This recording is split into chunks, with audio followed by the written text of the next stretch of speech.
To me in Nigeria, Canada, America, Dublin, London, and Italy. I say good evening to everybody.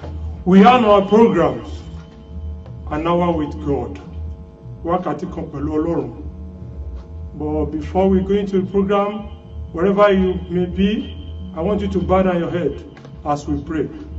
Jehovah, Holy, Jesus Christ, holy, Holy Michael, holy. Heavenly Father, we thank you. Thank you, Lord. We give you honor and adoration Thank you, Lord Jesus. for the privilege to be alive today, Thank Lord. you, Lord. It's not because we are the only one, but it's by your grace, O Lord. Oh, yes, Lord. Father, take all glory. Amen. Lord, in any way we have sinned against you, that will not make us to see your glory, that will not make us to see your goodness today. Father, Lord, forgive us in the mighty name of Jesus. Amen. The sin of our generation, the sin that even we commit day to day, that will not make us to see your favor. Father, Lord, forgive us. Amen. We ask for your spirit of direction today, Father, grant it to us. Amen. I commit everybody under my voice today, Father, Lord. Father, I pray in the mighty name of God, whatever may be the problem today, you are the God of solution. Father, Lord, make a way for them in the mighty name of Jesus. Amen. Everyone that are looking for one thing or another today, you are the great provider. Oh Lord, provide for them, oh Lord. Amen. Provide for them. Amen. I commit every instrument that we're going to use today, Father, and I commit every soul that will listen, and I soak everybody in the blood of Jesus. Blood of Jesus. And I soak myself in the blood of Jesus, Blood of Jesus. and I anointed everybody in the blood of Jesus. Blood of Jesus. I pray that no weapon will fashion against us will prosper. Amen. Every arrow of darkness back to sender. Amen. Every arrow of sickness back to sender. Amen. Every power that may want to stand against the word of God to do, I cause them in the mighty name of Jesus. Amen. I put them the burden in the mighty name of Jesus. Amen. I pray that at the end of today, at the end of this program, I pray that everyone that listening under my voice, your life will never remain the same. Amen. I say your life will never remain the same. Amen. Thank you, Jesus. Thank you, Lord. Glory be to your name. Hallelujah. In Jesus' mighty name we pray. Amen. Amen. Amen. In the name of our Lord Jesus. Yeah, I welcome everybody to the program of today, An Hour with God. As you know,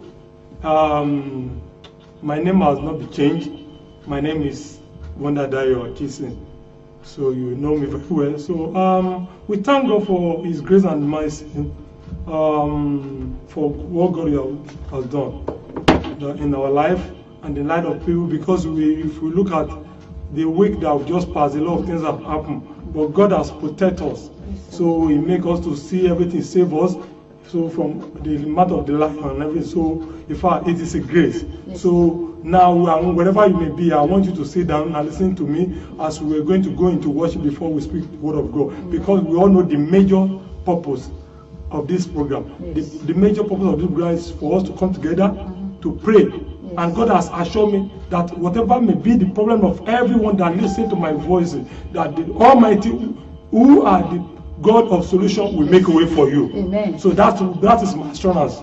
So the program is not just that I just think of doing the program. It's the Lord that sent me. And He said, if you can literally have your faith and connect to the channel and the tune, that whatever may be your problem, it's just says your problem is a nylon bag. That's what God tell me. He just says your problem is just a nylon bag. So it's not a thing that you just need to worry. You don't need to worry about a problem. That's what God told me. The most important is that if you can give your faith, your heart to Him, that everything will be possible. So now we're going to go into some ministration, and after that we'll speak the word of God. Amen. And I pray that the Lord will go along with us. Amen.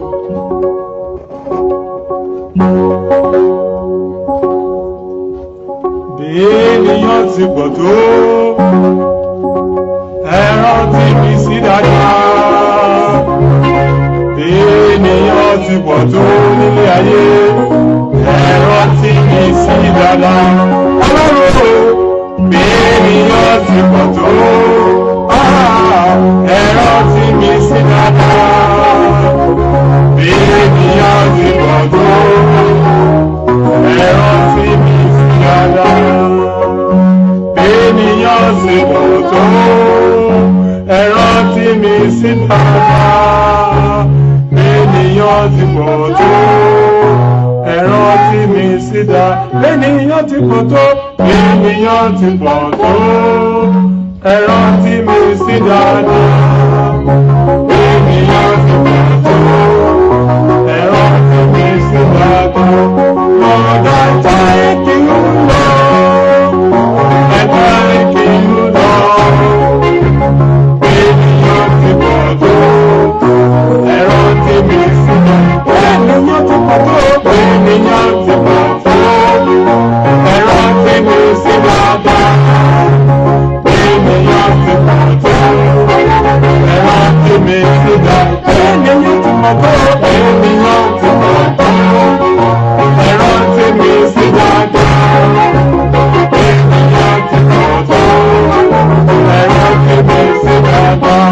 Lord, I thank you, Lord. I thank you, Lord. Ènìyàn ti pọ̀ tó, ẹ rántí mi sí dáadáa. Àwọn ojú bàrẹ̀ Jésù, àwọn ojú bàrẹ̀ Àlọ́bà, àwọn ojú bàrẹ̀ Jésù, àwọn ojú bàrẹ̀ Àlọ́bà, wọ́n bùrẹ̀ lórí wa. Ẹ ṣeun fún àánú yín. Ẹ ṣé bàbá fún ìfẹ́ yín bàbá lórí mi. Elédùmarè, ẹ ṣé bàbá. I just want to say, I just want to say, I just want to say, Baba, ẹ ṣé. I just want to say, I just want to say, I just want to say, Baba,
And beautiful name we worship. Amen.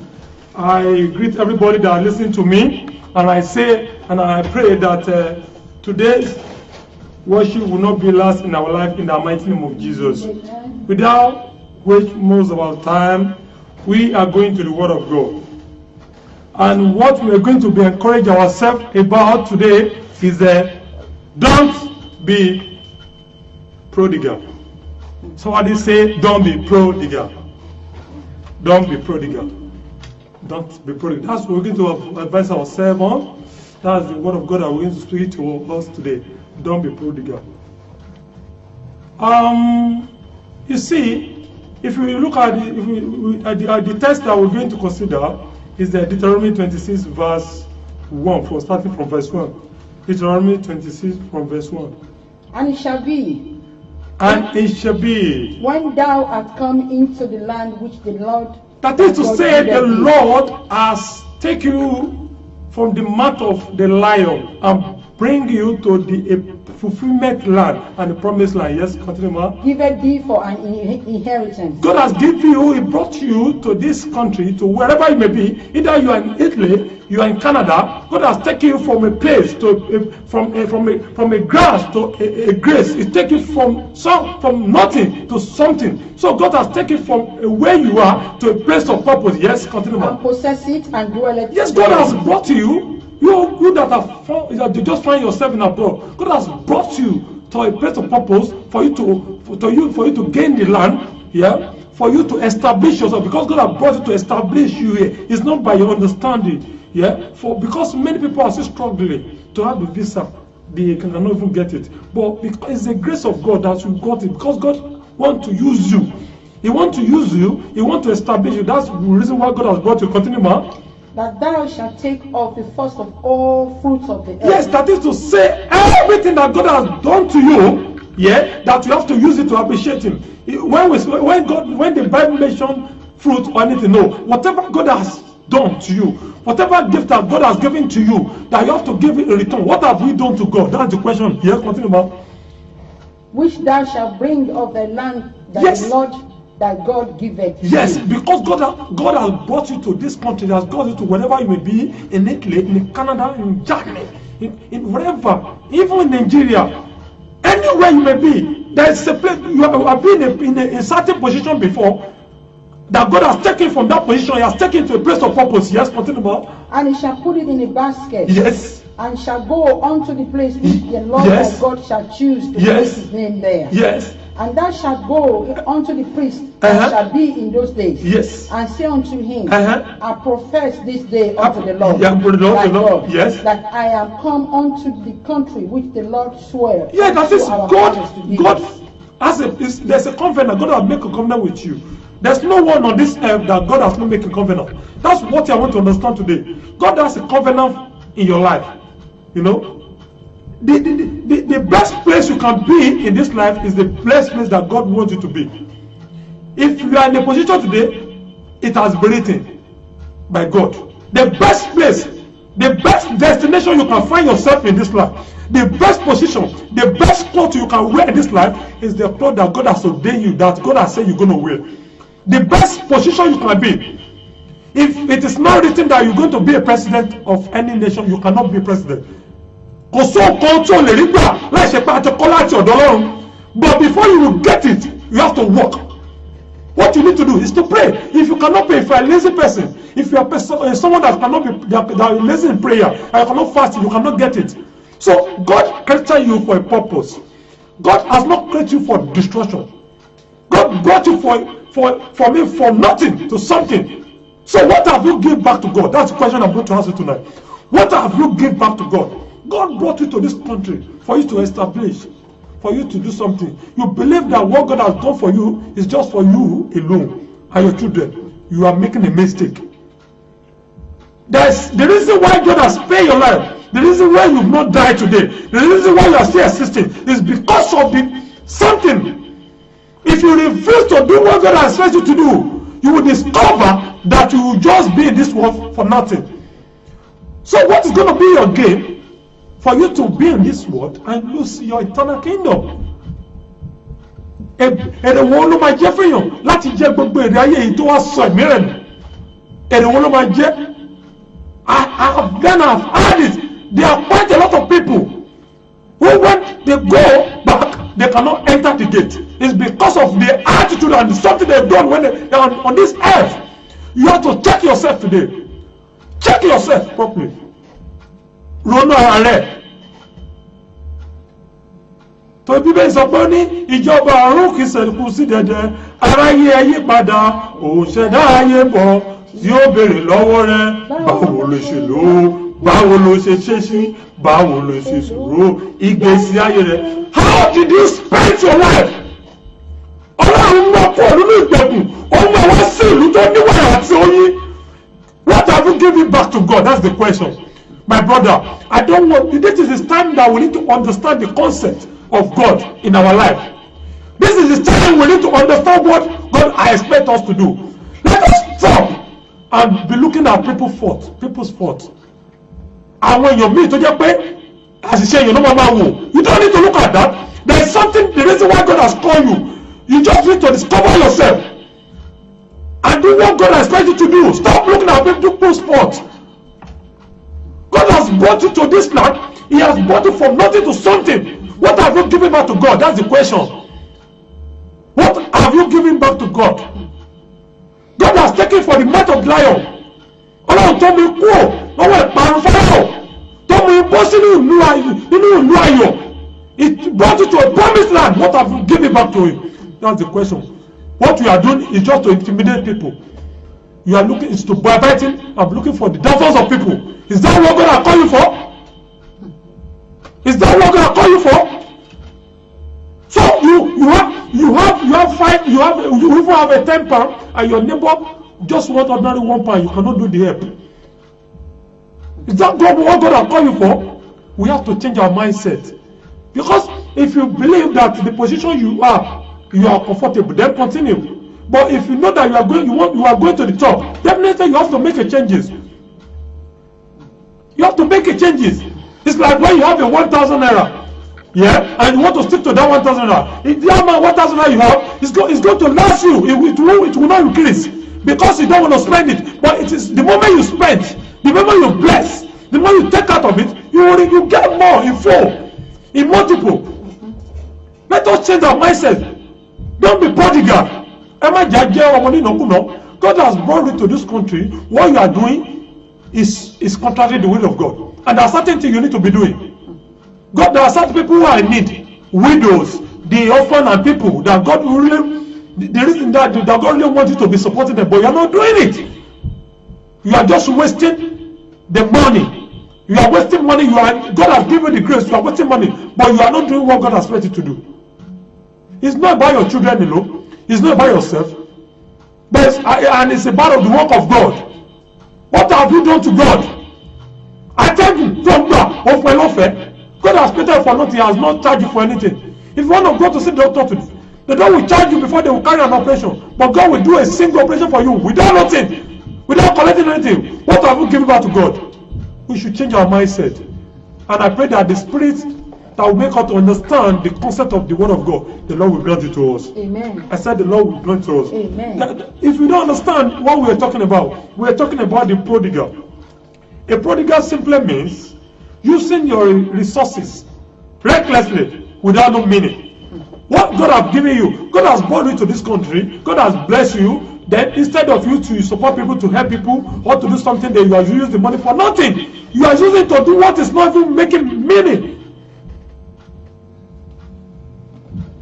I heard a lot of people, they spend money on something that is not necessary. Why people are crying in order to eat just their daily bread? Come on, you come here. Àwọn tó kọ́ káàkiri tó ń gbówó sílẹ̀ Nàìjíríà gbó káàkiri ẹ̀yẹ èèyàn bẹ̀rẹ̀ Ọlọ́run torí pé owó tí a tọwọ́ ẹnìyẹn gbogbo ló máa pa yín. Because àwọn èèyàn sunkún, people are suffering, they are crying everywhere. They don't have even something to eat. And you people, and you are gathering money, you are putting the money in your room. You are sending the money abroad. You are keeping the money here, and the people, the government are here, and they are blocking everything. You cannot take the money back. Why don't you use the money that you have taken, all you have stolen? Why don't you return it back to and use to black people, so that people can benefit from their sweat? And then when they find you, because but I want you to understand something today, that the money you are keeping, the money, the sweat of people that you are keeping, I bet you that when you die, the person that you don't know that is the one that will go to spend the money. Amen. So you need to be very careful. Change your mindset. Do what God has meant you to do. A prodigal simply means using the resources recklessly without no meaning. Then related to the biblical time is simply means spending the unnecessary, the gift of God are given to you. You wasted it. The gift of God. The money is the gift of God. Your talent is a gift of God. If you are not using it the way God has paid to do, where if you are wasting it, that means you are a prodigal. A prodigal is not about money. When they give you your portion of your gift and you are not making use of it, you are prodigal. And if you are using it the way that God doesn't want you to use it, you are prodigal. It's not a prodigal is not based on money, because people bring money that when you have the money you spend it recklessly. No, even the gift. Everything that God has given to you, if you use this recklessly, that means you are prodigal. Don't be prodigal. Stop being prodigal. That's what we're saying. And let's have the understanding of spending money wisely in the line of God. Help people. Christmas is coming. A lot of orphans, a lot of people, they don't even know what to do. They don't even have a cloth to wear. They don't even know what to eat. Why don't we do that? Let's be doing charity for people. The little thing that you can do that can help your life.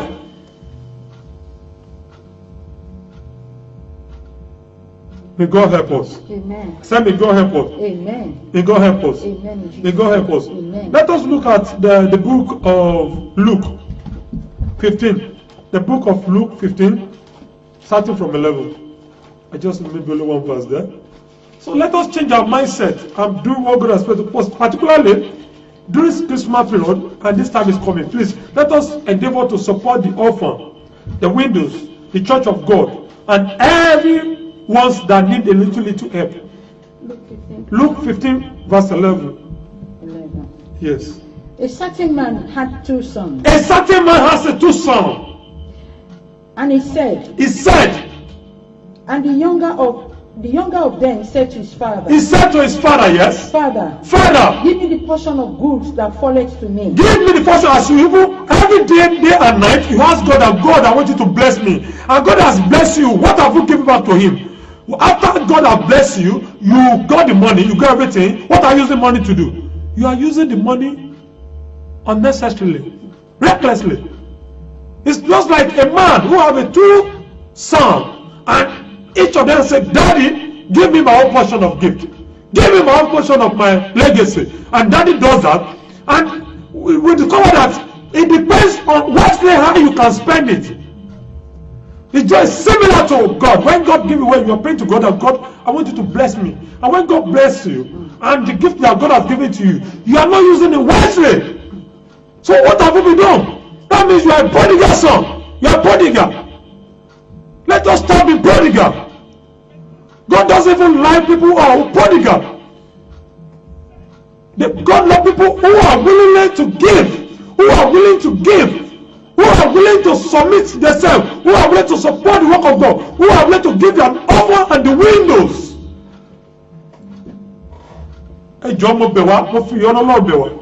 Let us change our mindset of doing things that's not right. Let us change our mindset of doing things of ourselves. Let us change our mindset of pleasing people.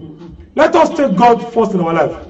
Let's continue to, in fact, why don't you please God before you? People believe to please man instead of God. Why? Do you need to please man? A man that can deceive you, they will promise you that they will do something and they will never do it. Why don't you put your trust to God?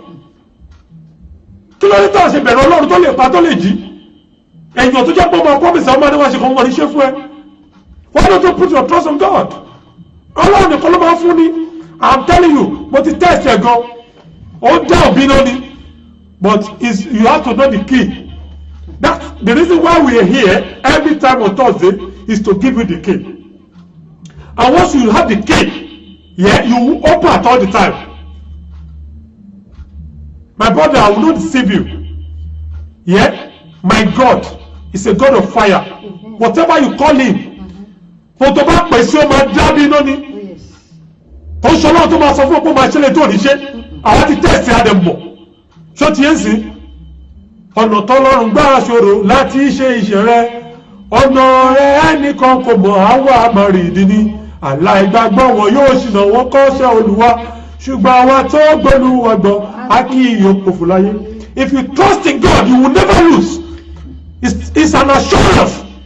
That is the covenant of God. If you really believe in what ends in ways, you will never lose. Tọ́lọ̀ sọ nìyẹn. Tó bá rìn dédé ní ọ̀nà mi, ó ní pòfò. Ó sọ̀rọ̀ ní Psalm 123, ìwé Psalm 103. Ó ní ìbùkún ní fún, ó sọ̀rọ̀ àwọn kọ̀ọ̀kan. Tó bá ṣe dédé, ẹ wo Psalm 1 láti bẹ̀rẹ̀ egungun. Ó sọ àwọn kan bẹ́ẹ̀. When you look at Psalm 1, yes. Blessed is the man that walketh not in the counsel of the ungodly. Blessed to this man that does not walk on the what? Of the ungodly. Of ungodly. Gbogbo ìbùkún ní fún ọkùnrin náà tí ò nípa àwọn èèyàn búburú, yes. Nor standeth in the way of sinners. Tó dẹ̀ dúró nípa àwọn èṣù. Nor seated in the seat of the scornful. So definitely, if you are really doing what God expects you to do, that is an assurance. Yes, that is an assurance. So whatever you may be looking for, heaven is open to do it for you. Amen. Heaven is ready. Ó sọ fún mi pé gbogbo kọ̀tà bá bẹ̀rẹ̀ nínú program yìí, ó lọ máa ṣe ni. It's a God of solution. Amen. It's a God of solution. Amen. Yes. It's a, how we talk every time. Èmi àtọ́lọ́run mi máa ń sọ̀rọ̀ ni. Ó sọ fún mi pé gbogbo ọkọ̀, everyone that will be partaking in this program, no matter how you may see your trouble, no matter how you may see your challenges, God said, no matter how big that challenge, that is going to solve it. That is assurance. Trust me, just believe in him. The Lord will help us. Amen. Ọlọ́run á ràn wá lọ́wọ́. Ojú òní tì wá. I said mojú ojú òní tì wá. Let us look at the book of 1 Peter 1:22. Ó fẹ́ kí àwọn èèyàn, ó fẹ́ kí a mọ Ọlọ́run ká tá à ń sìn. Ọlọ́run òtítọ́ ni. The God we are serving is a living God. It's not a dead God. Ọlọ́run tó máa ń gbàdúrà ni, Ọlọ́run tó ní agbára ni, Ọlọ́run tó le, Ọlọ́run tó lágbára, Ọlọ́run tó le, Ọlọ́run tó lágbára. Dá sí ọ̀rọ̀ ayé ní ọjọ́ lọ. Wàá sọ fún Ọlọ́run tó bá nígbà tó máa gbàdúrà because he's there to answer you. He will never disappoint you. Ọlọ́run máa gbàdúrà ni, Ọlọ́run táwọn sọ Ọlọ́run tó lágbára tó powerful ni. Sọ fún ọmọ èèyàn, tábàárẹ̀ nìkan tí ìkọ̀kọ̀ dààmú yálà ọmọ ni kò sóhun tó lè mọ wá. Ọlọ́run ní pé tí n bá ti náwó mi tó ti bá ti gbàdúrà ó ní it is settled. What I'm doing is not my understanding. Àwọn aṣiwèrè èèyàn máa sọ pé kí ló ń ṣe ń bẹ̀. Èmi kọ́ mo ṣe, mi ò dáadé gbé kalẹ̀. Ẹ̀mí Ọlọ́run ní kí n máa ṣe. Gbogbo ẹnikẹ́ni tó bá lè gbógun tì mí, ọ̀rọ̀ gbógun tì wọ́n. Because what I'm doing is God has sent me. I don't do it, so that is why. Kò sóǹkan, there is no problem you may brought to God on this program that God will not do for you. Forget it, He will do it. I said, forget it. Kì í ṣe pé mo kàn gbé owó gbé orí ṣe. Because some people dey say, kí ló ṣe, kí ló ṣe. No! Don't look at people's thoughts. I'm not doing this by my understanding. It's the Spirit of God that talks to me every time. We communicate. Me and my dad will communicate, and he's telling me that I should go ahead. Tábà rẹ̀ nìkan tó bá gbógun tì wá, tó máa gbógun tì ìbílẹ̀ rédíò, tó máa gbógun tì gbogbo ọ̀rọ̀ agbógun tì yín. Ẹni tó kẹ́ tó máa gbógun tì gbogbo àwọn èèyàn tó wù wá, tó máa tó máa wù wá. Ní orúkọ Jésù ọ̀rọ̀ agbógun tì wọ́n. Let's look at the book of 1 Peter 1:22. Seeing ye have purified your soul. Seeing ye have purified your soul. In obeying the truth. Just obey the truth. What we are saying to the job, please, I beg you, in the name of God, just obey it. Through the Spirit. Just obey. In fact, through the Spirit, what we are saying today, don't just hear it and no. And please, I'm begging in the name of God, just obey in the truth and with a spirit. Because what we are saying, we are not saying from our mouth. We are saying by the Spirit of God. I'm talking to you with Spirit of God. It's Ishemi mo sọ̀rọ̀. Ẹ̀mí Ọlọ́run ló ń bá yín sọ̀rọ̀ mo bẹ̀ ọ́. Don't look at it as my own fault. Tó bá wo àṣìṣe ti tèmi, wàá pàdánù ìjọba Ọlọ́run. If you are looking at my own fault, you will not see the kingdom of God. I'm telling you. Don't look at my own fault. Ó ní gbogbo wa ní ojú níwájú Olúwa. Àtẹ̀wé àti àgbà, a ó sì rojọ́ wa. Gbogbo ayé ló ṣẹ̀ tí wọ́n ti kùnà ògùn rẹ̀. Ẹlẹ́ṣẹ̀ orúkọ Jésù yóò gbà wá là. Ó sí ọ̀nà mìíràn tó tọ́ka sọ́run. Ẹ̀yin aráyé. Come and save place. Don't look at people's thoughts. Máa lo àṣìṣe tèmi. Just focus on yourself. Focus on God. Ọ̀tọ̀ wá gbà níwájú Ọlọ́run náà ní kó máa wò. Because God has given assurance. Bẹ́ẹ̀ ti gbàdúrà. Máa wo bí mo ṣe kéré. Ọ̀run ló rán mi iṣẹ́. Wọ́n ní kì í ṣe. Mo dẹ̀ ń ṣe. Àṣẹ tẹ̀lé ni. Àwọn èèyàn jẹ́ ìsìn wọ́n pè mí nígbà gbogbo. Pẹ́tàdì. Wọ́n tẹ ní ìfẹ́ ṣe ohun àdúrà tẹ́ ní gbà. Àti ṣe bẹ́ẹ̀ ọ̀dẹ̀ rí bẹ́ẹ̀. Ó rí bẹ́ẹ̀ ni. Kì í ṣe mi mò ń ṣe. God has just using us. We are just an instrument to God. We are a vessel for Christ. Àwa ni instrument Ọlọ́run lò. But Ọlọ́run ló gbé níwá tó ń ṣiṣẹ́. Má jẹ́ káwọn èèyàn kó máa bragadi tó máa sọ fẹ́ pé àwọn ló ń ṣe. No! Ọlọ́run máa ń lo àwọn tí ẹni. Wọ́n ẹni tó bá súnmọ́ tó bá òun ló lè lò. But if you don't believe, you don't put yourself in the hand of God, God will use you and will dump you. But if you really believe what you are doing and you are doing what God expects you to do, He will use you to the end of your life. Lórúkọ Jésù ọ̀run ní padà lẹ́yìn wa, ojú òní ti wá. Gbogbo àwọn ètò bá wá ìṣubú wa ọ̀rọ̀ àti wọ́n ṣubú, ẹ̀mí bá tí wọ́n ṣubú. Ẹ bá wo James 4:8. Wo James 4:8. Kí ló ń bá wa sọ? Ẹ jẹ́ ká di ipò Ọlọ́run mú. Ẹ má jẹ́ wo àṣìṣe àwọn èèyàn. Don't follow people. Wọ́n sọ pé ọ̀rẹ́ mi, don't say my friend is using Jeep. I want to use Jeep. No. Ibi tó lọ́n bá fi ẹ́ sí. Maybe in 3 weeks' time, we're going to teach something. We are going to teach ourselves. Yeah? How you manage your resources. I'm going to teach you. I will speak on scriptures. How you manage your resources. Because whatever position God has put in you, you have to endeavor to manage yourself in the capacity of God has given you. So we'll teach ourselves maybe in 3 weeks' time. Because next week I'm bringing my daddy in the Lord. Prophet John to come and speak the word of God. But maybe a week after, I will come here to speak how you manage your resources with Christ. Ọlọ́run adé ràn wọ́n lọ́wọ́. Ojú òní tiwa. James 4:8. Draw near to God. Draw near to God. Kí ló ń sọ fún ara wa? Súnmọ́ Ọlọ́run. And he will draw near. He will definitely draw near to you. Cleanse your hand. Cleanse your hand. Ye sinners. Nínú ẹ̀ṣẹ̀ ìwọ ẹlẹ́ṣẹ̀ yìí ìwọ ọwọ́ rẹ mọ́. And purify your heart. Purify your heart. Jẹ́ kí ọkàn rẹ kó mọ́. Ye double-minded. Thank you, Yami. Ẹ jẹ́ kí ọkàn rẹ kó mọ́. Wẹ́rẹ́ rẹ mọ́ kúrò nínú ẹ̀ṣẹ̀ kúrò ní ìpọ́njú. Ìwọ ti mọ̀ pé ọ̀tọ̀ ó ti ṣẹ̀. Gbogbo ara ti ṣẹ̀ láti kùnà gbogbo. For all we have sinned and caused the glory of God. We have all sinned and caused your glory. Now, God has created you for purpose. He has brought you to this land that have honey and milk, and you have been doing what God has expected you not to do. Mutọ́lọ́run fẹ́ gbogbo ló wá ń ṣe. Ó ti ṣe torí àwọn ọkọ̀ tó where you supposed to spend your money, you don't do it. Má bèrè fún orí ọ̀fẹ́ fún ìdáríjì. Mo gbà lánàá pé Ọlọ́run dáríjì gbogbo wa.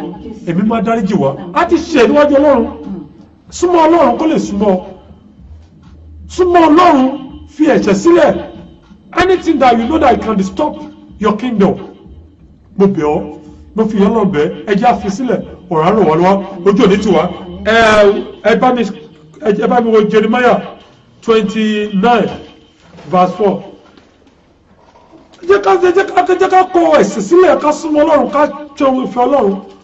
Ẹ jẹ́ ká gbé ìhámọ́ Ọlọ́run wọ̀, ìyẹn ni ìwé Gálátíà sọ. Ó ní ká gbé just put the hammer of God.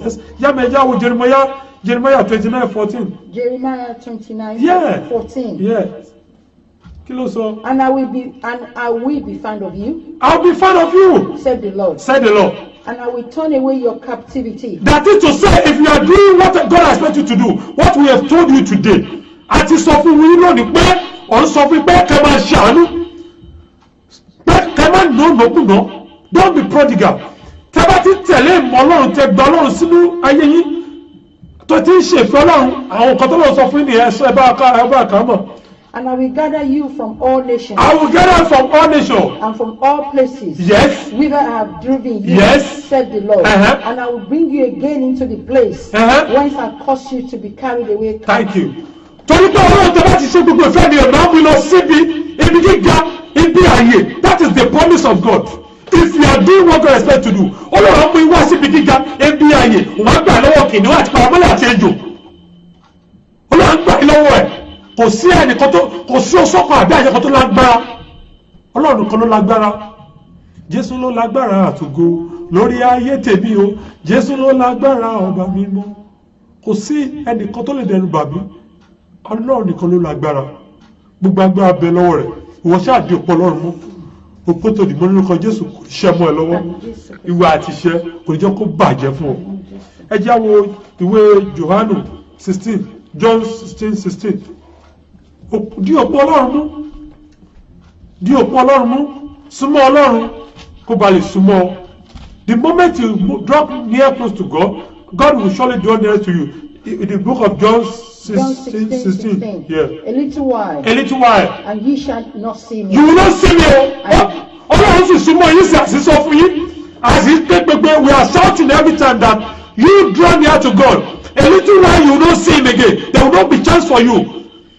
Wọ́n ní kò sí nígbà wọ́n ní it now you can still repent. Wọ́n ní tí àwọn bá ti papòdà kò sí ìyípadà mọ́ o. No, there's no changes. Ó ní ọ̀run rere èmi fẹ́ dé ọ̀run rere gba ọkàn mi là, èmi fẹ́ dé ọ̀run rere gba ọkàn mi là.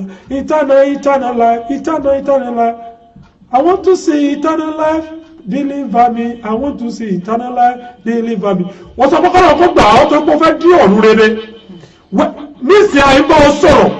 Àyíṣọ́ náà pé kò yí padà. Ìgbà tó wà tí ẹ bá pọ̀ ní sórí ọ̀fẹ́ fún ọmọ. That's what the Bible saying there in John 16:16. Ẹ bá mi kà sí lẹ́ẹ̀kan sí. A little while. And ye shall not see. You will not see. There will not be chance for you yet. And again. A little while. And ye shall see me. You will see me. Because I go to my Father. Nísìnyí àyè wà fún yín o. Gbà kó wà ẹ̀ nírí mímọ́. Ọlọ́run sọ. Gbà kó wà ẹ̀ nírí mímọ́, gbà kó wà ẹ̀ orí mi. This is the time now that you have to change and be doing the will of God. Agbára láti ṣe ìfẹ́ Ọlọ́run àfi fún wa.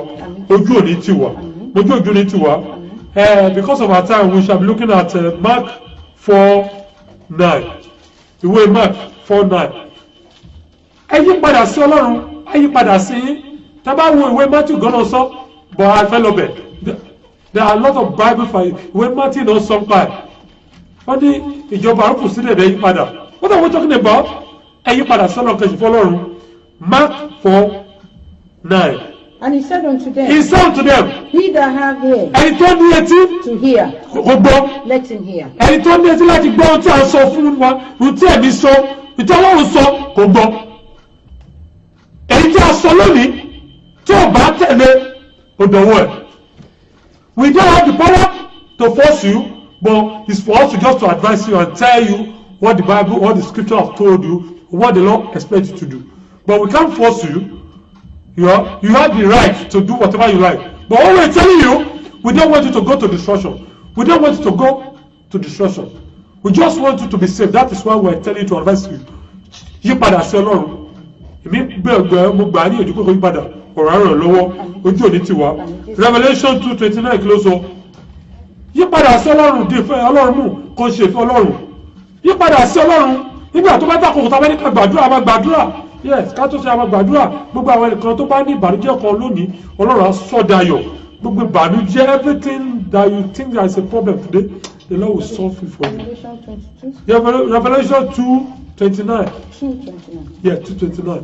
Wọ́n tẹ̀rù pé ìbànújẹ́ yẹn Ọlọ́run mú kúrò just hold on to your faith.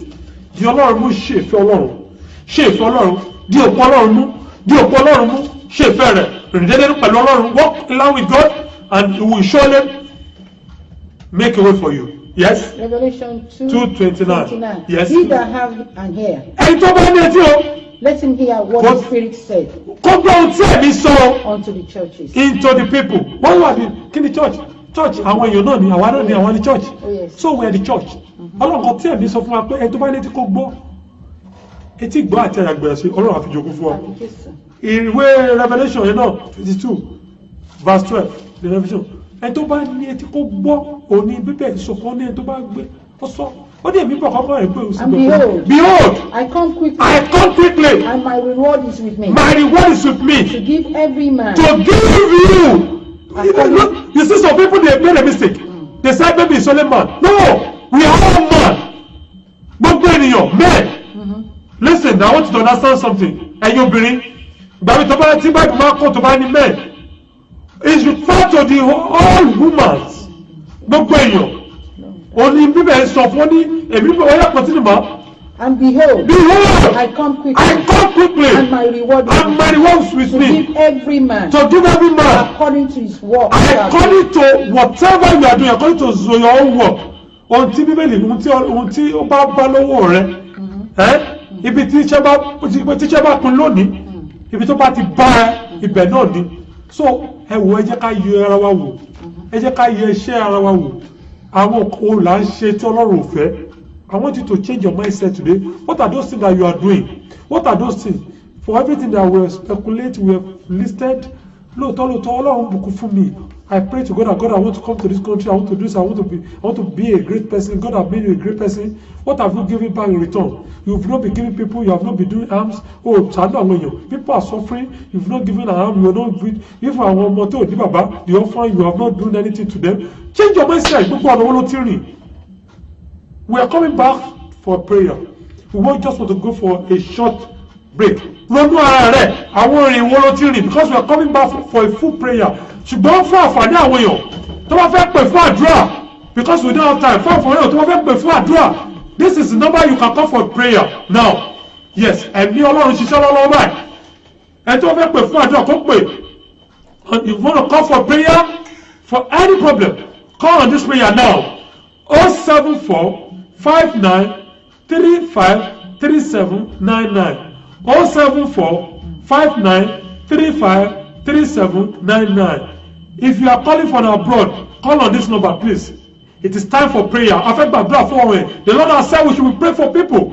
And we're going to pray. The Spirit of God is working at the moment now. Tó bá ti di 7 kò sí mọ́ kò sáyè mọ́. This is time you can call now. Call on this number 074-59 353799. Ẹ pè fún àdúrà, àwọn ọ̀run ṣiṣẹ́ lọ́wọ́lọ́wọ́.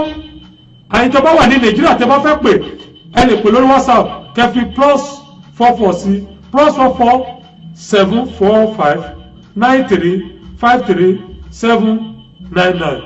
À ń lọ fún ìpolówó, then we'll come back. We're just going for a little break and we're coming back for a prayer. Gbàládùá pé ọ̀rọ̀ ò ní fi wá sílẹ̀. Jésù lọ. Hey! Holy Trinity Family Pilgrims, the masters at Holy Land Pilgrimage. We are at it again. Jerusalem Pilgrimage. Are you a Christian? Do you love Jesus? Would you like to experience firsthand what our Lord passed through for us? Join Holy Trinity Family Pilgrims this year and witness the glory of God. Visit River Jordan, Mount Carmel, the Sea of Galilee, Nazareth, the birthplace of Jesus, Jericho, Gethsemane Garden, Bethlehem of Judea, the burial place of Jesus Christ, and many more of the historic places you have been hearing about in the Holy Bible. This pilgrimage is bound to enhance your understanding of the Holy Bible and bring you closer to God. As part of your experiences, you will climb the Mount of Beatitude, get baptized in River Jordan, visit the home of Mary and Joseph, Jesus' earthly parents, swim or float on the Dead Sea, present your prayer request directly to God at the Wailing Wall. In short, you will follow the footsteps of our Lord Jesus as he lived in those days. At Holy Trinity Family Pilgrims, your physical and spiritual comfort are our priority. Listen to someone who has experienced us. We really enjoyed today. We moved around, we saw what they do, the culture and everything. And that brings the better understanding of the Bible and even the man, our Lord Jesus Christ, to us. So we are more delighted and more happier today, and the knowledge that we get today is incomparable. Holy Trinity Family Pilgrims based in London will take care of your transportation, accommodation, guidance and tourism needs. We have been doing it and we will continue to do it. Spaces are limited, so you need to register now. Our prices are affordable. For more information, contact us at Holy Trinity Family Pilgrims, Albert Basin, Royal South Docklands, London E16 2QY, or call Pastor Elijah Kumuyi on 079 846 348 98 or Captain Mother Hassan on 078 721 37953. Our spiritual journey awaits you.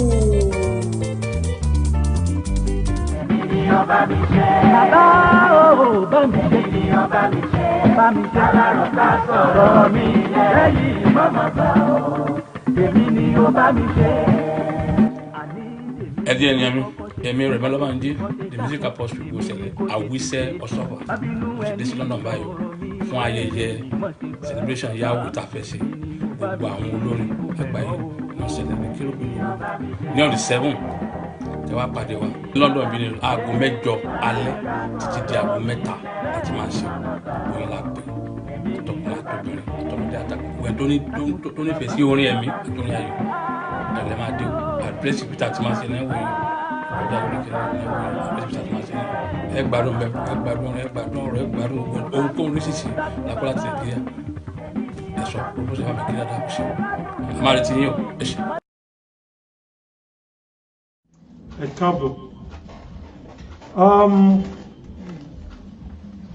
It is time if you want to call for prayer like what I said ẹnikẹ́ni tó bá fẹ́ pè fún àdúrà we are just gonna give 3 minutes or 5 minutes for prayer at the same time here. You can call on the studio number 07459 353799 07459 353799. That's the studio number. But I want you to think deeply within you. Think deeply. For everything that we'll be saying today, it's about don't be prodigal. using the resources of what God has given to you. Use it wisely. If you look at it, if you think deeply, if you want to be truthful to yourself, you can only deceive me, or you cannot deceive yourself. You will know that there are certain things that you have done that is wrong. So you have to talk to God before we go into a congregation prayer. You are going to talk to God silently within you, wherever you are watching me, and people that are going to watch the program. You're going to tell God that God should forgive you. That God, Daddy, I have done this when I don't know. It's true, I don't know that, I'm supposed to use my resources wisely. I don't supposed to do this. I'm supposed to be helping the work of God. I'm supposed to help with the widows. I'm supposed to be helping an orphan people, the orphanage and all those stuff. So those are the things you have done. Just tell God that God should forgive you. His Daddy, He will surely forgive you. Because the Bible records that for all have sinned and come short of the glory. But God is the one that can forgive. And I pray that the Lord Almighty will forgive us. So, àkókò tí wà fún wa láti pè fún àdúrà. Àkókò wà á fi àyè lẹ̀ fún ìsọjú méjì. Pè fún àdúrà. So, that wọ́n fẹ́ pè fún àdúrà, if you want to call for prayer, ká tó wọnú àdúrà lọ. Ṣùgbọ́n mo fi kíbi tó bá wà, mo fẹ́ kó ronú jinlẹ̀, kó wo àwọn àṣìṣe tó ti ṣe, àwọn kan tó ti ṣe, tí inú Ọlọ́run ò dì sí. Those things that you have done that God doesn't like, that is not in line with God, that you just tell God that God Almighty should forgive you. Níbi tí ó wà, mo fẹ́ kó gbọ́wọ́ ẹ, ọwọ́ ọ̀tún kó gbé sórí ẹ kó sọ pé, Bàbá yé, jẹ́ kí ìjọba rẹ̀ dé. Bàbá yé, jẹ́ kí ìjọba rẹ̀ bọ̀. Àṣẹ rẹ̀ bẹ̀rẹ̀ lórí mi, káṣẹ rẹ̀ bẹ̀rẹ̀ lórí mi, káṣẹ rẹ̀ bẹ̀rẹ̀ lórí mi, káṣẹ rẹ̀ bẹ̀rẹ̀ lórí mi. Turn it to prayer. Jehovah, Jésù Kristi, Michael mímọ́, Ọlọ́run alágbára, atóbijẹrẹ ìyanu, jẹ́ kí àṣẹ rẹ̀ kó bẹ̀rẹ̀ lórí mi. Ẹ̀mí mọ́, jẹ́ kí àṣẹ rẹ̀ kó bẹ̀rẹ̀ nínú ayé mi. Jẹ́ kí àṣẹ rẹ̀ kó bẹ̀rẹ̀ nínú ayé mi. Jẹ́ kí àṣẹ rẹ̀ kó bẹ̀rẹ̀ nínú ayé mi. Let people see your glory in my life. Let your people see your glory in my life, oh Lord. My life must not be the same. I need you in my life. I need you in my journey, oh. I cannot do alone, Lord. I cannot do alone, oh Lord. Let your glory continue to shine forth in my life. Let your glory continue to shine upon my journey. Ó yá sọ fún Ọlọ́run pé ká ṣe rẹ̀, ó yá àṣẹ rẹ̀ jẹ́ kó bẹ̀rẹ̀ nínú ayé mi, àṣẹ rẹ̀ kó bẹ̀rẹ̀ nínú iṣẹ́ mi, àṣẹ rẹ̀ jẹ́ kó bẹ̀rẹ̀ nínú ayé mi, àṣẹ rẹ̀ jẹ́ kó bẹ̀rẹ̀ nínú iṣẹ́ mi, ẹ̀mí mọ́ jẹ́ ká àṣẹ rẹ̀ kó bẹ̀rẹ̀ nínú ayé mi, ẹ̀mí mọ́ jẹ́ ká àṣẹ rẹ̀ kó bẹ̀rẹ̀ nínú ayé mi, ẹ̀mí mọ́ jẹ́ ká àṣẹ rẹ̀ kó bẹ̀rẹ̀ nínú ayé mi, ẹ̀mí mọ́ jẹ́ kó bẹ̀rẹ̀ nínú iṣẹ́ mi, ẹ̀mí mọ́ jẹ́ kó bẹ̀rẹ̀ nínú iṣẹ́ mi, ẹ̀mí mọ́ jẹ́ kó bẹ̀rẹ̀ nínú ayé mi, ẹ̀mí mọ́ ṣe fún mi, ẹ̀mí mọ́ jẹ́ kó fún mi, ẹ̀mí mọ́ jẹ́ ká àṣẹ rẹ̀ kó bẹ̀rẹ̀ nínú ayé mi, ṣe tuntun ayé mi, má fi mi sílẹ̀, gbọ́ aláṣẹ. In Jesus' mighty name we pray. Amen. Thank God. Ṣohun tuntun láyé mi Jésù. Ṣohun tuntun láyé mi Jésù. Ṣohun tuntun láyé mi Jésù. Gbogbo ayé ló ṣàtìmọ̀ mi mọ́. Just tell God that God, I want you to do new thing in my life. That all the world who have known you with me, O Lord, they are looking at me that say, oh, I'm a Christian, that nothing good has happened in my life. Father Lord, I beseech you, Lord, do something new. The people of your word, they will come to testify that God has done me well, oh Lord. Baba jẹ́ kó rí bẹ́ẹ̀, ẹ̀mí mọ́ ṣe bẹ́ẹ̀. Just tell God that God should do something good in your life. Ẹ̀mí mọ́ ṣe tuntun náà ayé mi. Ẹ̀mí mọ́ ṣe tuntun náà ayé mi. Alágbára ṣe tuntun náà ayé mi. Ẹ̀mí mọ́ ṣe tuntun náà ayé mi. Alágbára ṣe tuntun náà ayé mi. Ṣe tuntun náà ayé mi. Ẹ̀mí mọ́ ṣe tuntun náà ayé mi. Ẹ̀mí mọ́ ohun tí ayé máa mọ̀ pé lóòótọ́ tí Ọlọ́run ló ṣe léyìn ni. Ẹ̀mí mọ́ ṣe nínú ọ̀sẹ̀ yìí ṣe. Alágbára nínú ọ̀sẹ̀ yìí ṣe. Atóbijù ẹ̀dá ṣe. Ẹ̀mí mọ́ ṣe o. Má fi mí sílẹ̀ Ọlọ́run. Má farapa oúnjẹ mi níyàn Ọlọ́run. Mo bẹ̀ ọ́ Ọlọ́run o. Ẹ̀mí mọ́ dọwọ́ rẹ̀. Ẹ̀mí mọ́ dọwọ́ rẹ̀. Bá mi ṣe. Ẹ̀mí mọ́ ṣe fún mi. Alágbára ṣe fún mi. Ẹ̀mí mọ́ ṣe fún mi. Ẹ̀mí mọ́ ṣe fún mi. Ẹ̀mí mọ́ ṣe fún mi. Olúwa ṣe. Ẹ̀mí mọ́ ṣe. Ọlọ́run ṣe. Ọlọ́run ṣe. Ọlọ́run ṣe. Ọlọ́run ṣe. Ọlọ́run ṣe. In Jesus' mighty name we pray.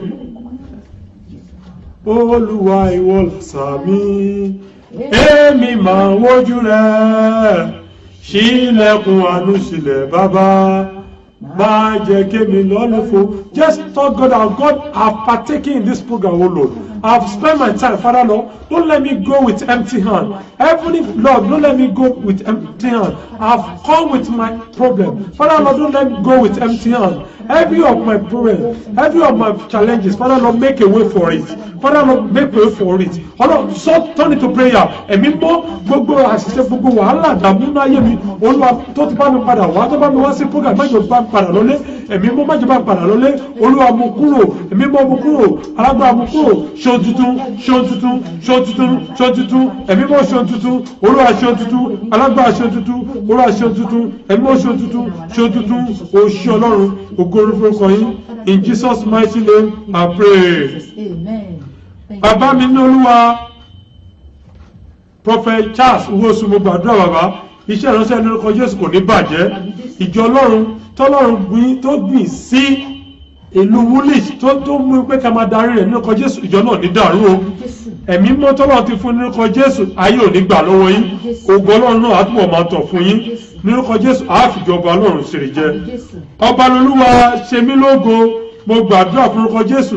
Ìbùkún àìdíyelé èyí tó kù kí oṣù náà kó parí ní ọkọ̀ Jésù, ọ̀run kó fi lé ọ lọ́wọ́. Mo ní ìbùkún àìdíyelé tó pọ̀ jata tí ọwọ́ ọ̀ṣọ́ àjẹkù lè ká ní ọkọ̀ Jésù, ọ̀run kó fi lé ọ lọ́wọ́, ọkàn kó balẹ̀. Ọmọlọ́lá mo gbàdúrà fún ọkọ̀ Jésù pé ìdààmú ìpọ́njú ní ọkọ̀ Jésù kò ní wọlé tọ̀ wá. Gbogbo wàhálà ìdààmú ní ọkọ̀ Jésù mo ní kò ní wọlé tọ̀ wá. Gbogbo tó ń náwó lé tó ń nàgà sí ní ọkọ̀ Jésù, ayọ̀ tó ń nàgà sí ní ọkọ̀ Jésù, ọ̀rọ̀ á ṣe fún ọ. Gbogbo tó rò pé kò lè ṣe ọ̀rọ̀ á ṣe fún ọ. Ìbànújẹ́ kò ní wọnú tọ̀ wọ́, ìdààmú kò ní wọlé tọ̀ wọ́. Àbúrò àdájú lórí rẹ̀, gbogbo tó bá kọjú sí wàá bólórí pàdé, gbogbo tó bá rìn sí wàá bólórí pàdé. Eunice Abídóore, mo gbàdúrà fún ọkọ̀ Jésù, ogun ayé ò ní wọ mi, ogun ayé ò ní wọ mi, ogun ayé ò ní wọ mi, ogun ayé ò ní wọ mi, ogun ayé ò ní wọ mi. Àjíkẹ́ Ibrahim, mo gbàdúrà ní orúkọ Jésù, ìdààmú kan tó máa ń bòsù jẹ́ ní orúkọ Jésù, ọ̀run kó lè jáde nínú ayé rẹ. Ìdààmú tó máa ń ba ògo Ọlọ́run jẹ́ nínú ayé èèyàn ní orúkọ Jésù, ọ̀run kó lè jáde nínú ayé rẹ. Òníwà bákan náà mọ́, gbogbo ibi tó ń wojú àánú sí, ọ̀run kó sílẹ̀ ọ̀run fún ọ. Gbogbo táyé sọ pé kò lè ṣeéṣe mọ́, ọ̀run kó ṣe fún ọ. Gbogbo tó bà ọ́ lẹ́rù, ẹ̀mọ́ ní kíkan pé kí ló bà ọ́ lẹ́rù kó wí. Ẹ̀rù kò sínú ọkàn mi nítorí Jehovah bẹ̀ láàyè. Ẹ̀rù kò sínú ọkàn mi, oṣó ló bà ọ́ lẹ́rù kó wí o. Ẹ̀rù kò sínú ọkàn mi nítorí Jehovah bẹ̀ láàyè. Ẹ̀rù kò, gbogbo ẹnikẹ́ni tó sọ̀rọ̀ àìní kìnìún tó bu ramúra lóògùn lórí ògùn ayé ní ọkọ̀ Jésù, ọ̀run kó gbé wọn ṣubú, ọkàn kó balẹ̀. It is settled with you. Abigail Lutuyi, ní ọkọ̀ Jésù mo gbàdúrà, ìbànújẹ́, ìdààmú, ẹkún òṣèlú ní ọkọ̀ Jésù, Olúwa kó lè jìnnà sí ọ. Mo ní ẹ̀mí mọ́ kó lè jìnnà sí ọ. Ní ìlú Canada tó wà, ní ọkọ̀ Jésù mo gbàdúrà pé ọ̀run kó sọ ọ́ di ọba. Gbogbo ohun tó ń retí fún ayọ̀ nínú ọ̀sẹ̀ yìí ni ẹ̀mí mọ́ kó bẹ̀rẹ̀ ọgbà bẹ́ẹ̀. Mo ní gbogbo tó ń retí láti gbà ní orúkọ Jésù, ọ̀run kó fi lé ọ lọ́wọ́. It is settled with you. It is settled with you. It is settled with you. It is settled with you. It is settled with you. It is settled with you. It is settled with you. It is settled with you. Ọ̀run kó rí ayé ẹ̀ padà. Ẹ̀jẹ̀ Jésù kó pè ọ́ mọ́lẹ̀. Jésù Olúwa wa. Mo gbàdúrà fún ìyá Ìbàdàn. Má jẹ̀mú Ọlọ́run tó ní ìpinnu tó ní lórí iṣẹ́ ìránṣẹ́ inú ọkọ̀ Jésù. Olúwa mú wá sí ìmúṣẹ. Ẹ̀dá ayé kan kò ní bàjẹ́, oṣù ayé kò ní bàjẹ́. Mo gbàdúrà fún màmá mi ẹni máa ṣe, mo gbà pé ìmọ́lẹ̀ tọ́lọ́ ń tọ̀ nínú òkùnkùn ayé inú ọkọ̀ Jésù, ayé ò ní fi ẹnu pa. Mo ní ayé ò ní fẹnu pa. Ìmọ́lẹ̀ tí Ọlọ́run ń tọ̀ sínú òkùnkùn ayé inú ọkọ̀ Jésù tó ń jó lọ́wọ́, ayé ò ní fi pa fìtílà náà. Mo ní èṣù ẹ̀ṣẹ̀ kò ní pa fìtílà náà. Gbogbo agbára kágbára tó bá búra náà lórí ògùn ayé nípa Jésù, ẹ̀mí mọ́ yóò gbé wọn ṣubú. Ààbò yóò dájú lórí ọmọ, yóò dájú lórí àlá. Mo wá gbàdúrà fún iṣẹ́ tí Ọlọ́run pè yín sí. Ẹ̀mí mọ́ tí àwọn máa fi iṣẹ́ náà, ọ̀run kó gbé wọ̀nyí. Ẹni ṣubú o, ẹni jẹ̀bi, ẹni jẹ̀bi, ẹni jẹ̀bi, ẹni jẹ̀bi, ọkàn yá balẹ̀, ìyanu ṣẹlẹ̀. Mo gbàdúrà fún ìbílẹ̀ rédíò, ẹ̀mí mọ́ kò sóhun tó lè ṣe o. Gbogbo agbára bẹ lọ́wọ́ yín, iléeṣẹ́ ìnáwó ni Ọlọ́run alààyè. ibẹ̀ náà láti polongo orúkọ yìí tí àwọn èsì jẹ́rìí sí agbára lórúkọ Jésù ìbílẹ̀ èjò lórúkọ Jésù kò ní dàrú. Ìlérí àti májẹ̀mú Ọlọ́run pé ìwọ tọ́lọ́ ti sọ pé wọ́n yóò ṣe. Mo bẹ̀ ọ́ kí a tó parí ọdún Ọlọ́run fi ògo ọ̀run hàn. Ẹ̀mí mọ́ fi ògo ọ̀run hàn. Olúwa fi ògo ọ̀run hàn. Olúwa fi ògo ọ̀run hàn. Olúwa ṣiṣẹ́ rẹ̀ Ọlọ́run. Ẹ̀mí mọ́ ṣiṣẹ́ rẹ̀. Àwọn aláàánú ní igun mẹ́rin àgbáyé. Ọlọ́run mo bẹ̀ ẹ́ àwọn tó máa nawọ́ sí iṣẹ́ ìránṣẹ́ rẹ̀ tí iléeṣẹ́ náà tó yí padà ní orúkọ Jésù Olúwa ràn wọ́n lọ́wọ́. Ní ẹni àwọn kọ́ńgọ́ tó fẹ́ lò gẹ́gẹ́ bí ọkọ àti àdá níbi kí tó wà ní orúkọ Jésù Olúwa darí wọn. Ẹ̀mí mọ́ kó kọ̀dẹ́ẹ̀tì yín. Ẹ̀mí mọ́ kó kọ̀dẹ́ẹ̀tì yín. Iléeṣẹ́ náà ní bàjẹ́. Àwọn tí Ọlọ́run wá lò gẹ́gẹ́ bí ọkọ àti àdá ní orúkọ Jésù èyí tí a ń gbàdúrà àtàṣiṣẹ́ náà ànífọmọdógún ogun ayé òní ṣiṣẹ́ ní wa lórí gbogbo ẹ̀yin tí a wò wá ní orúkọ Jésù mo gbà á ládùúrà ní orúkọ Jésù ìdààmú ẹkú òṣè ní orúkọ Jésù Olúwa kó tẹ̀lé ìlú ayé yín àbọ̀ Ọlọ́run kó dájú lórí yín ẹni mà ní ṣubú o ẹni kábàámọ̀ ọkàn yà balẹ̀ mo fi í sí àbọ̀ Ọlọ́run mo fi í sí àbọ̀ Ọlọ́run mo fi ẹ̀jẹ̀ Jésù mo fi bò yín mọ́lẹ̀ mo fi ẹ̀jẹ̀ Jésù bò yín mọ́lẹ̀ ikú kórìí kó sá àrùn kórìí kó wọlẹ̀ ìyanu kó ṣẹlẹ̀ títí tó di ọ̀sẹ̀ tó ń bọ̀ tá ò pàdé orúkọ mi ò tí yí padà bẹ́ẹ̀ ṣe máa ń gbọ́ èmi ni wọ́n dáadáa yòówá kìsì oko tẹ bá fẹ́ ṣe ẹ fẹ́ ṣí ilé ni ẹ fẹ́ ṣe birthday ni oko ẹ fẹ́ ṣe gbéyàwó ni ẹ pè mí lórí aago èmi ni wọ́n dáadáa yòó Akíndé aka wọ́dà ẹ pè mí lórí Facebook gbogbo oko tẹ bá ti fẹ́ ẹ pè mí lórí Instagram ẹ pè mí lórí aago 0787 194 1284 0787 194 1284 gbogbo nǹkan tẹ́ bá fẹ́ ṣe ẹ fẹ́ ṣe Thanksgiving ni ẹ pè mí mo wá fi yín sí ààbò Ọlọ́run títí di ọ̀sẹ̀ tó ń bọ̀ tá a máa pàdé ó dìgbà. Bàbá ò bá mi ṣe ènìyàn bá mi ṣe alárò ká sọ̀rọ̀ mi lẹ́yìn mọ́mọ́ bá ọ́ èmi ni ó bá mi ṣe. ẹ di ẹni àmì èmi rẹ̀ Mọ́lọ́bánjí the music apostle Ògo Ṣẹlẹ̀ Àwíṣẹ́ Ọ̀ṣọ́fà òṣèlú sí London báyìí fún ayẹyẹ celebration yahoo tá a fẹ́ ṣe gbogbo àwọn olórin àgbáyé wọn ṣẹlẹ̀ ní kérògbé ní on the 7 ẹ wá pàdé wa ní London bí ní aago 8 alẹ́ títí di aago 3 láti máa ṣe oyin lápẹ tọkùnrin àtọbìnrin àtọmọdé àtàkùn tó nífẹ̀ẹ́ sí orin ẹ̀mí àtọrin ayọ̀ ìdàgbẹ́ máa dé o àdírẹ́sì peter ti máa ṣe náà wọ̀nyí ọjà orí kẹlẹ́ náà wọ̀nyí àdírẹ́sì peter ti máa ṣe náà ẹ gbádùn bẹ ẹ gbádùn ọ̀rọ̀ ẹ gbádùn ohunkóhun oríṣiríṣi lápá láti Nàìjíríà ẹ sọ proposal fún mi kí dáadáa kò ṣe ẹ máa retí yín o ẹ ṣe.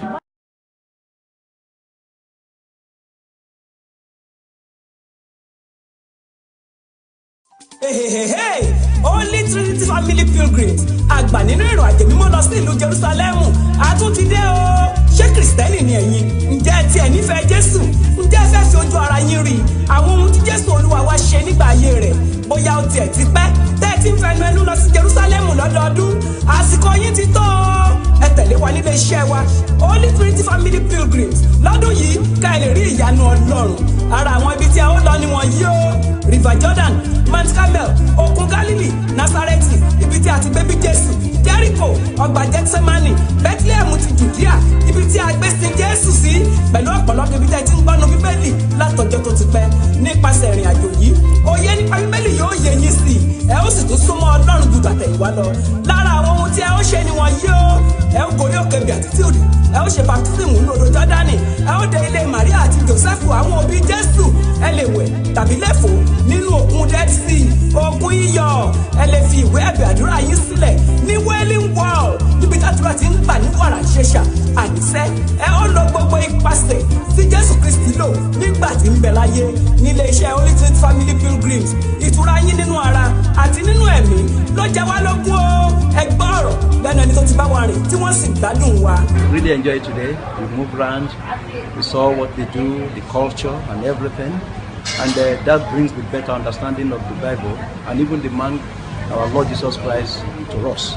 So we are more delighted and more happier today, and the knowledge that we get today is uncomparable.